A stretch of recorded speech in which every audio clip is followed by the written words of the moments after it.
오늘의 평안 노트는 창세기 37장 18절에서 20절 내용입니다. 유명한 수학자 허준이 교수가 서울대학교 졸업식에서 했던 축사가 많은 사람들 사이에서 오랫동안 회자된 적이 있습니다. 그는 졸업을 앞둔 청년들에게 이렇게 말했습니다. 취업과 창업, 결혼과 육아, 교육과 승진, 은퇴와 노후 준비를 거쳐 어느 병원의 그럴듯한 1인실에서 죽기 위한 준비에만 정신 팔리지 않기를 바랍니다. 이 문장을 처음 들으면 마음이 조금 불편해질 수도 있습니다. 취업 준비를 하고 결혼을 하고 자녀를 키우고 노후를 대비하는 것이 무엇이 잘못된 것일까 하는 생각이 들기 때문입니다. 그러나 이 말의 핵심은 그런 준비 자체가 잘못되었다는 데 있지 않습니다. 문장의 끝에 담긴 의미는 분명합니다. 그것만을 위해 사는 삶, 그것이 인생의 전부가 되어버린 삶에 대한 경고입니다. 예수님도 비슷한 말씀을 하신 적이 있습니다. 노아의 시대를 언급하시며 사람들의 모습을 이렇게 말씀하셨습니다. 사람들이 먹고 마시고 장가들고 시집가고 있으면서 홍수가 나서 그들을 멸하기까지 깨닫지 못하였다. 먹고 마시고 결혼하는 것이 죄이기 때문이 아닙니다. 그것이 인생의 전부가 되어버렸기 때문입니다. 더 근원적이고 본질적인 것을 놓친 채 살아가는 삶에 대한 경고입니다. 이 경고는 신앙의 영역에만 국한되지 않습니다. 우리의 일상, 우리의 인생 전체에 그대로 적용됩니다. 교회도 마찬가지입니다. 겉으로 드러나는 숫자와 규모, 통계와 실적만을 바라보는 신앙은 쉽게 본질을 잃습니다.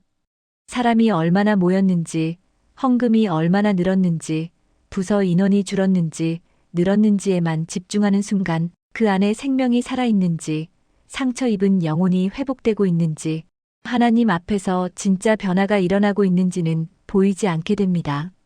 이것은 교회의 문제이기 이전에 인생의 문제입니다. 우리는 어느 순간부터 스스로를 통계로 평가하며 살아갑니다. 통장 잔고, 직함, 연봉, 학벌, 집의 크기, 자녀의 성적. 이 숫자들이 나의 가치와 안전을 증명해 준다고 믿습니다. 그러나 성경은 묻습니다. 만약 오늘 밤 생명이 거두어진다면 그 모든 준비는 무엇을 의미하는가? 오늘 우리가 마주하는 성경의 한 장면은 이런 질문을 정면으로 던집니다. 창세기 37장 요셉이 형들에게 다가올 때 형들이 멀리서 그를 보고 말합니다. 꿈꾸는 자가 오는도다. 이 말은 칭찬이 아닙니다. 조롱이며 비웃음입니다. 그러나 요셉의 위대함은 바로 여기에 있습니다. 그 조롱을 현실로 살아내는 사람이 되었다는 점입니다. 사람들이 비웃으며 던진 말, 꿈꾸는 자라는 그 표현을 하나님의 함께하심으로 감탄으로 바꾸어 버린 인생. 요셉은 그런 사람이었습니다. 우리의 인생도 마찬가지입니다. 사람들이 현실 감각 없다고 말하는 꿈, 나이 들면 내려놓으라고 말하는 소명, 이제는 그만 현실에 적응하라고 말하는 부르심. 그 조롱을 넘어서는 삶을 성경은 꿈이라고 부릅니다. 그렇다면 꿈꾸는 자는 어떤 삶을 살아야 할까요? 요셉의 인생을 통해 우리는 세 가지 중요한 태도를 발견하게 됩니다. 첫째는 얽매이기 쉬운 죄에서 벗어나는 삶입니다. 요셉의 형들은 요셉을 미워했습니다. 그 이유는 분명했습니다.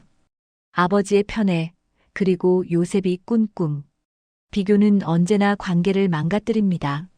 질투와 열등감은 결국 자신을 파괴합니다. 히브리서는 말합니다. 얽매이기 쉬운 죄를 벗어버리고 인내로 경주하라고. 이 얽매임은 우리 주변에 늘 존재하며 쉽게 우리를 붙잡습니다. 분노, 시기, 비교, 비방, 부끄러운 말. 이 감정들을 붙잡고는 결코 꿈을 향해 달려갈 수 없습니다. 다른 사람의 성공이 나의 실패가 되는 순간 우리는 이미 경주에서 벗어난 것입니다. 둘째는 과거의 상처를 흘려보내는 삶입니다. 요셉은 총리가 된 후 두 아들의 이름을 짓습니다. 므낫세, 잊어버리게 하셨다. 에브라임, 번성하게 하셨다. 이 이름에는 요셉의 고백이 담겨 있습니다. 상처가 없었다는 말이 아닙니다. 그러나 그 상처에 인생을 묶어두지 않겠다는 결단입니다. 과거를 붙잡고 있는 한 미래는 오지 않습니다. 성경에서 길갈이라는 장소는 과거의 수치를 굴려보내는 자리였습니다. 은혜를 기억하되 상처는 내려놓는 자리였습니다.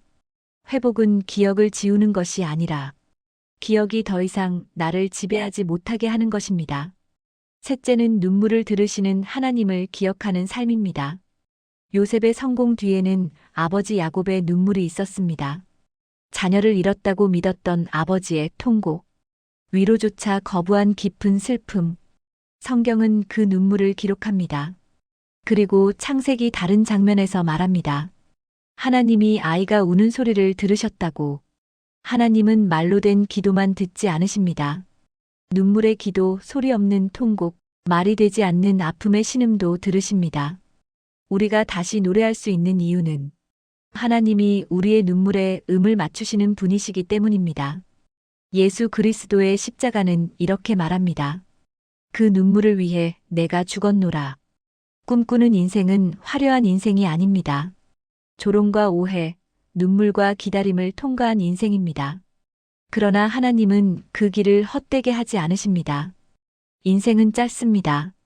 그러나 그 짧은 인생을 천하게 보내기에는 너무 깁니다. 오늘 우리는 선택 앞에 서 있습니다. 통계로 안전을 확인하는 인생이 될 것인가? 조롱을 넘어 꿈을 살아내는 인생이 될 것인가? 꿈꾸는 자가 오는도다. 이 말이 비웃음이 아니라 고백이 되는 살. 하나님과 함께 그 길을 걸어가기를 소망합니다.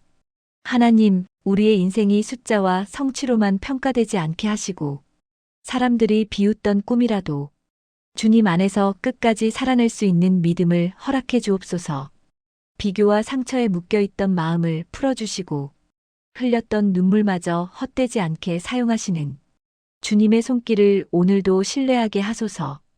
우리의 걸음마다 함께해 주옵소서. 아멘.